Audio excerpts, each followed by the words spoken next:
নমস্কার, আমি শ্রী চলে এসেছি আপনাদের কাছে আজ মিষ্টি মিষ্কার আবার নতুন একটা ব্লগ নিয়ে।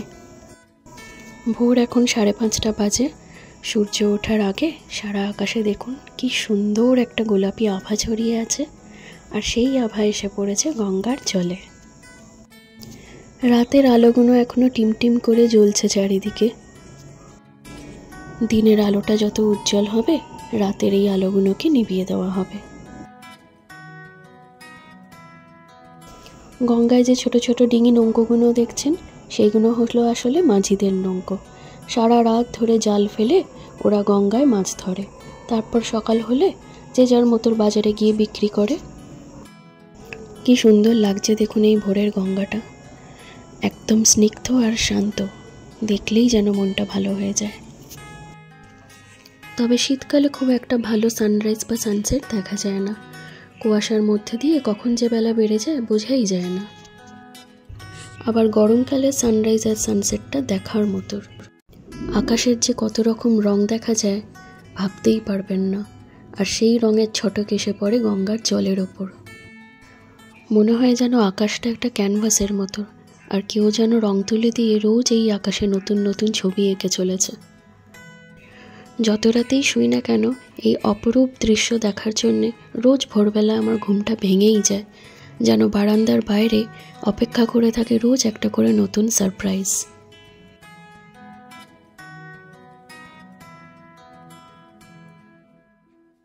আমাদের ঠিক বাড়ির নিচেই আছে এই গঙ্গায় নামার জন্য ঘাটটা, আর পাশেই আছে একটা সুইমিং পুল। ঘাটে স্ট্রিট লাইটটা এখনো জ্বলছে।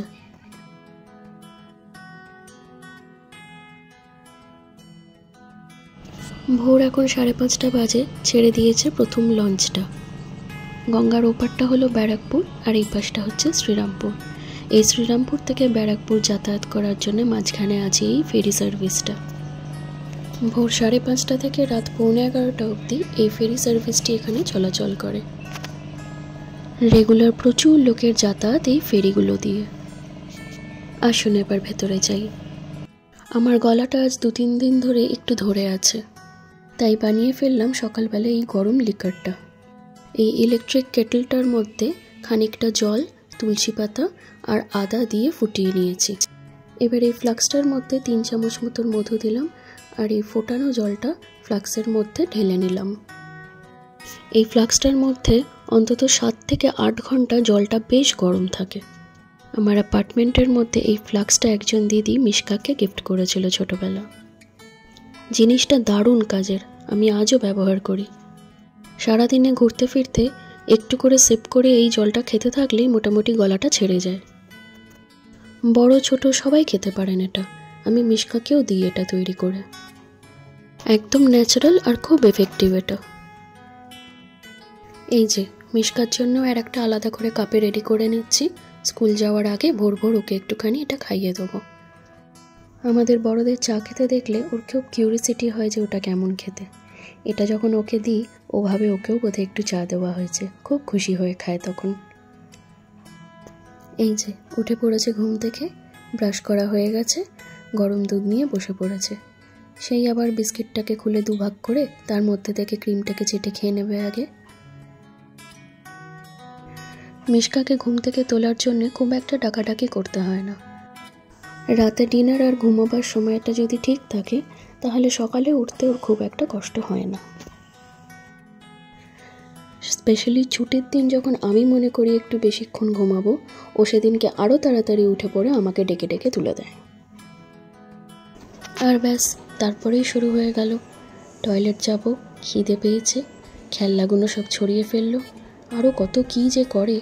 তারপরে কি আর ঘুমোনো যায়, সে উঠেই পড়তে হয়। এখন অবশ্য ওর বেশিরভাগ বায়না আবদার সব মাই সামলায়। আমার কাছে বকা খেলেই ছুট্টে মার কাছে চলে যায়, আর গিয়ে নিজের মনের যত রাগ অভিমান সব বলে। এই দাদু দিদারাই তো হয় নাতি নাতনিদের আসল বন্ধু বলুন। এই দুটো প্রজন্মের মধ্যে বয়সের ফারাকটা অনেকটা হলেও মনের মিলটা কিন্তু বেশ ভালো। তাই তো বলে, দুটো মানুষের মধ্যে বন্ধুত্ব হতে গেলে মনের মিলটাই তো আসল। আর বন্ধুত্ব ছাড়া যে কোনো সম্পর্কই কিন্তু অসম্পূর্ণ। ভালো হাজব্যান্ড ওয়াইফ হতে গেলে, ভালো মা বাবা হতে গেলে, আবার ভালো সন্তান হতে গেলে, ভালো দাদু ঠাম্মা বা ভালো অফিসের বস, আবার ভালো অফিস কলিগস হতে গেলেও একটা ভালো বন্ধুত্বের সম্পর্কের দরকার পড়ে। আজ মিশকার পরীক্ষা, কিন্তু ওকে দেখুন দিব্যি শুয়ে বসে গড়িয়ে কাটাচ্ছে। এখনো পর্যন্ত দূর থেকে হাতও লাগায়নি। পরীক্ষা নিয়ে না আছে কোনো ভয়, না আছে চিন্তা। আসলে পরীক্ষা মানেটাই তো এখনো বোঝে না। এই জীবনটাই ভালো বলুন, যত বড় হবে তত বাড়বে জীবনের সমস্যা আর জটিলতা। তবে সমস্যা আর জটিলতাগুলো না থাকলে একটা মানুষ কখনোই সার্ভাইভাল স্ট্র্যাটেজিসগুলো শেখে না। এক টুকরো সোনাকে যেমন ঘষে মেজে পিটিয়ে তার চমক আনতে হয়, একজন মানুষকেও তেমনি নিজেকে গড়ে পিটিয়ে অনেক পরীক্ষার মধ্যে দিয়ে গিয়ে হাজার বাধা বিপত্তি কাটিয়ে নিজেকে এস্টাবলিশ করতে হয়। এই দেখুন, এই আধ খাওয়া টমেটোটা কোত্থেকে এলো বলুন তো? আমার বাড়িতে একটি ইঁদুর ঢুকেছে দুদিন ধরে, কিছুতেই বার করতে পারছি না। তা বাবা, খেলেই যখন পুরোটাই খেতে পারতিস, এইটুকু রেখে দেওয়ার কি দরকার ছিল?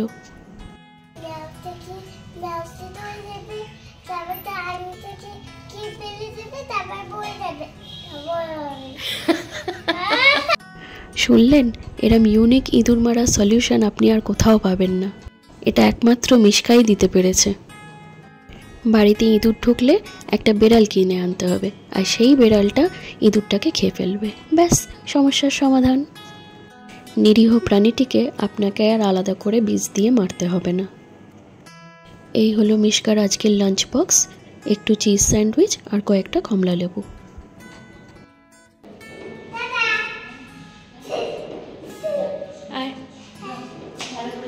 এসো এসো এসো এসো, চলো স্কুলে যেতে হবে।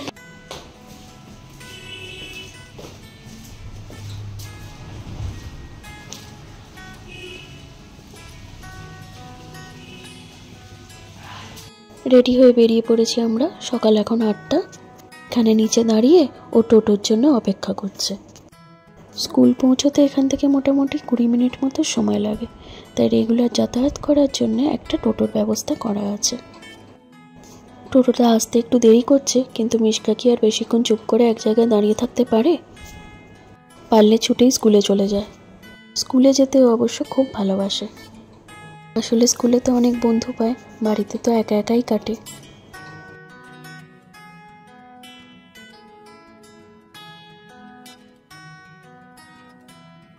ওই এসে গেছে টোটো। পৌঁছে গেছি স্কুলে। ওর আজকের পরীক্ষাটা যেন খুব ভালো হয়।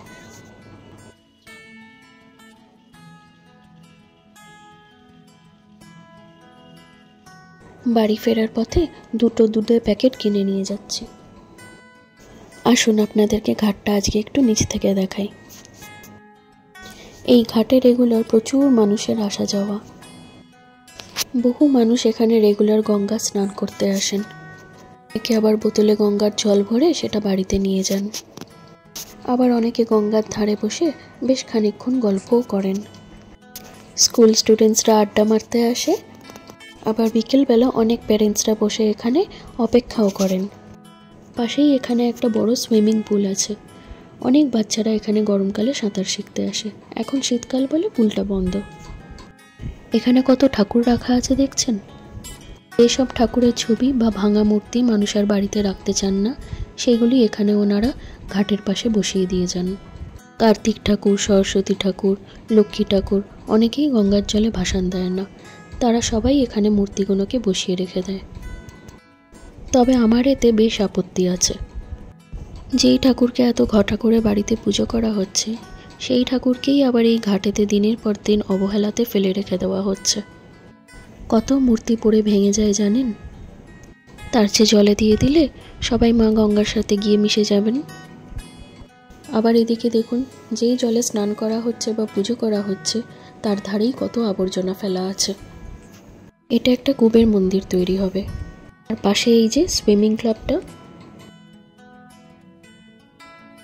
আর ওই একদম উপরে বারান্দাটা হলো আমাদের বাড়ি, যেখানে দাঁড়িয়ে রোজ আমি আপনাদেরকে ভোরবেলা গঙ্গাটা দেখাই।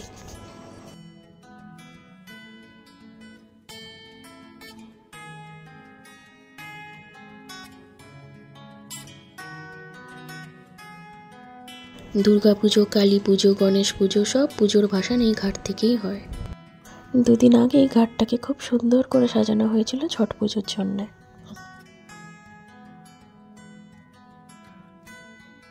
আমার ডান দিকে একটা নতুন বাড়ি তৈরি হচ্ছে। জাস্ট 6 মাসের মধ্যে কি সুন্দর বাড়িটা তৈরি করে ফেললো দেখুন।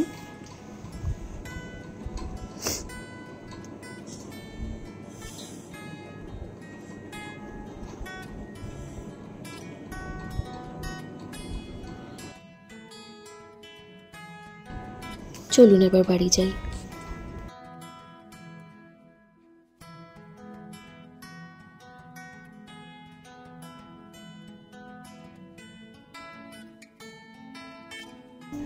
জানলায় দেখছি খুব সুন্দর রোদ এসে পড়েছে, তাই বালিশগুলো একটু রোদে দিলাম।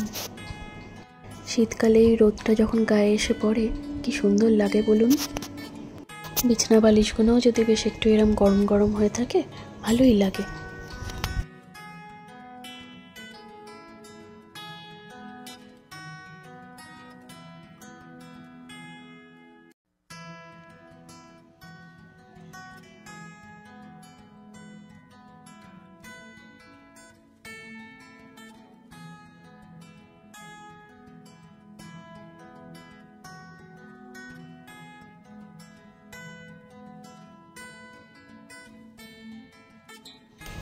মা ওইদিকে রান্নাটা সারছে, আমি এবার বসবো একটু নিজের কাজে।